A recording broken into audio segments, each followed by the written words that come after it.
Co-chair of the Forward Party, Andrew Yang, found himself cornered by CNN's Jim Acosta during an appearance on CNN this weekend. Let's take a look. On both sides, but you're going to have to come up with policy really positions. Negative results. Right, so but we Andrew, just need a better system. Yeah, but Andrew, you're going to have policy positions at some point. How does the Forward Party feel about Roe versus Wade? Should it have been overturned?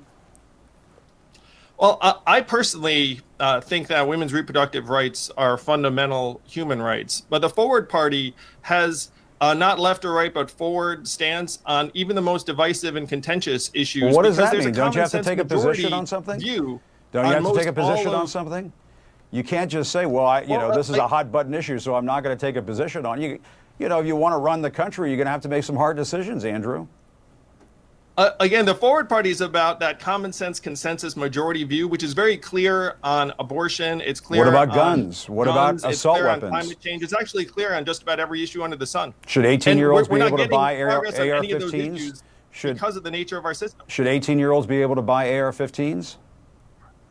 Again, the common sense consensus majority is that there should be some rules around background checks and access to firearms. But we're not getting any of these things, Jim, because the two-party system does not need to deliver. But it doesn't sound like you're taking any hard positions. It sounds like you're trade power. It sounds like you're sort of a fill-in-the-blank party. If somebody wants a party with no clear policy positions, you're it. Joining us now with her reaction is host of Straight Shot No Chaser podcast, Tezlyn Figaro. Tezlyn, great to have you back on Rising. So glad to be here. Thanks for having me.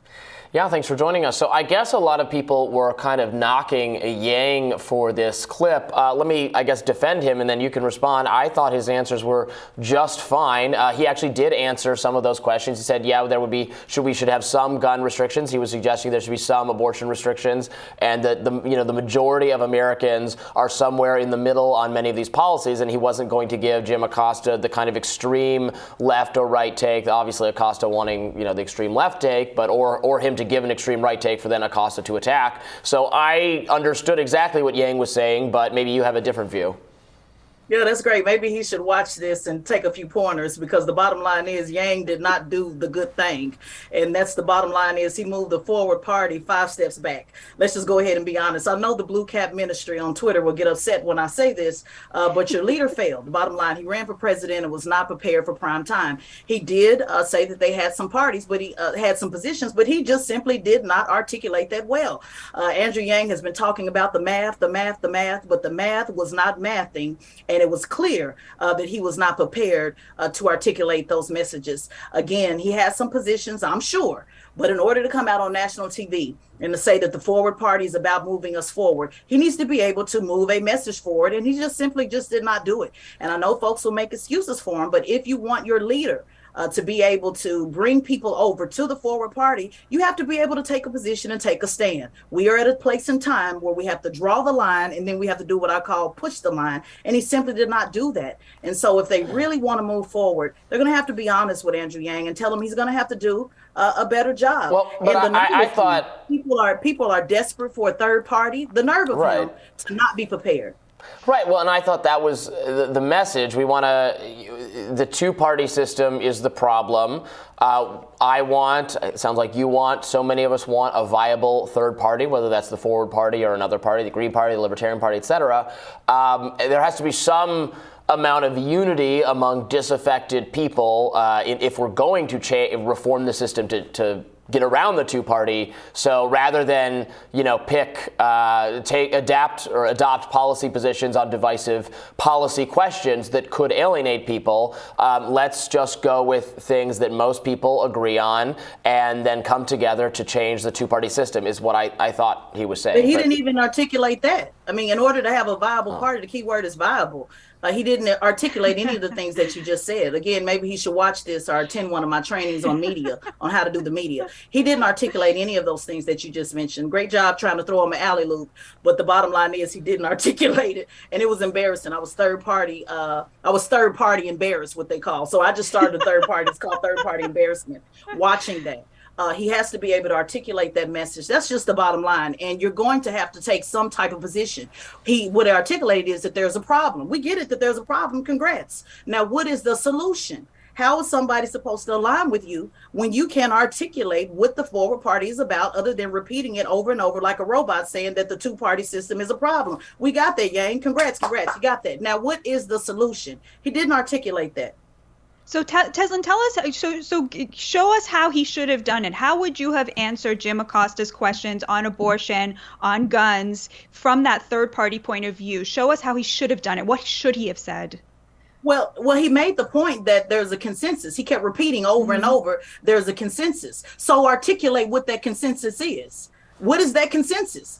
Is he able to bring in the data to be able to say, because it's not about, he talked about his personal view, but you're not representing your personal view. Now, this is where I would normally charge you, Andrew Yang, but I'm going to give you this game for free.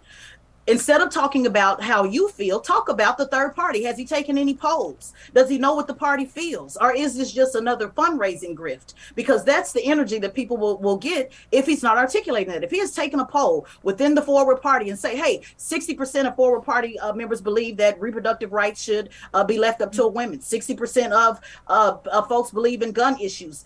Talk about that consensus. He didn't articulate that with real number and data. Remember, it was Andrew Yang that talked about the mathing. Where was the algebra? Where was the geometry? Where was the plus, the minus, the subtraction? He did none of that.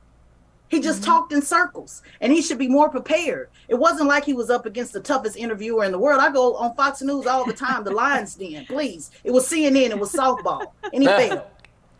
Well, he was up against someone who is, very hot, who is very much in a two-party duopoly, left and right kind of thinking, who doesn't understand third-party brain and is frankly, I'm not sure at all times he's even trying to. Andrew doesn't understand third-party brain either. Really? That's harsh. That's harsh. Let's roll the clip. Let's roll the clip. The clip shows what it is. You have to be prepared for prime time. That's just the bottom line. You have to be prepared for live television. I've done over 100 hits a year. I don't go on Fox News, which I consider the Lion's Den, with my left-wing views without being prepared. So yeah, I'm harsh. I'm a military veteran. It is what it is. I own a communications firm. He should be better prepared. He ran for president of the United States. Acosta's not the tough, hard-nosed interviewer, that we're pretending that he is. He should have been able to articulate what the forward party was about. Can I ask you something? Well, first of all, thank you so much for your service. It sounds like underlying what you're saying, and this may be my own wishful thinking from where I'm coming from, but it seems to me what you're saying is that underlying a third party proposition, there is a kind of populism insofar as what you're saying is he answered what he believes, and that is irrelevant. The point of the third party is to take the temperature of the people in the third party, the people who feel unrepresented, the American people who feel that both parties have abandoned them. Am I understanding that correctly? Yes, and also understanding that you two just explained what he did not. It doesn't matter if he was up there selling peanut butter jelly sandwiches. I'm talking about from a communication standpoint, he did not articulate the message. So there's one thing to have a good third party, a forward party option. I think it's great. A lot of folks are excited about it. My point is he did not articulate that well. You have 2 minutes. You remember what Eminem said? You only got one shot. He had 2 minutes to articulate that, and he failed. So I'm simply talking about from a communication standpoint, he did not articulate it well. When I'm on national TV live, I have 1 minute and 20 seconds to be able to get my message out. That means I have to respond, I have to rebut, and I have to come and drop the message that I came to give regardless of what they asked me. He failed from a communication standpoint. I'm not criticizing the fact that there should be a third party. I'm not criticizing the fact that there should be some type of disruption in the two-party system. I am criticizing he did not deliver the message the way he should have, and he should be more prepared. It was amateur night at the Apollo. My issue with the problem for third parties, I think, is not really one necessarily of communications or having bad ideas. I think a lot of them have good ideas.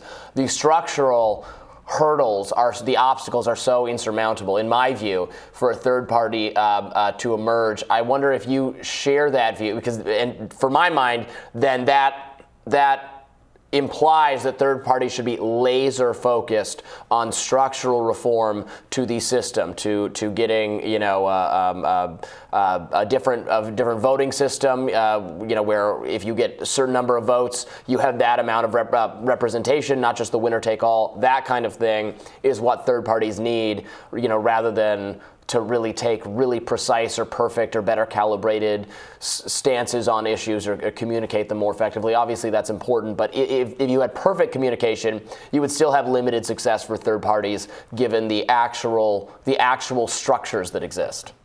Well, I don't know, because there wasn't perfect communication. It was dismal at best. The bottom line is, it doesn't matter what he's pushing. You have to be able to articulate that. And just because someone's independent, I am independent, I still have views. I still have positions. He said over and over that he was about the consensus of the majority of the American people. He should be able to articulate that. You just can't be in a party and say, hey, we just know we don't like the two-party system. Okay, but what does that mean?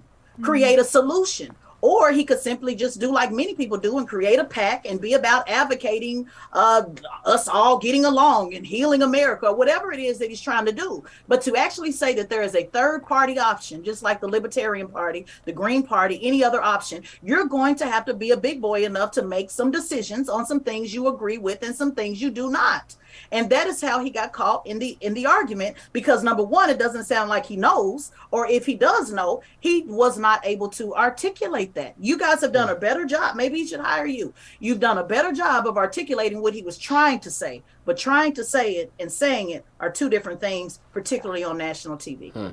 Well, we can have wildly different reactions to this. I thought he did fine. I saw exactly what he's going for, but we like to air different and dissenting views. See, going for it and doing it are two different things. That's kind of what, I really tried to make the basket, but you didn't. You hit a brick. That's it. Tezlyn Figaro, thank you so much for joining us. And we'll have more Rising right after this.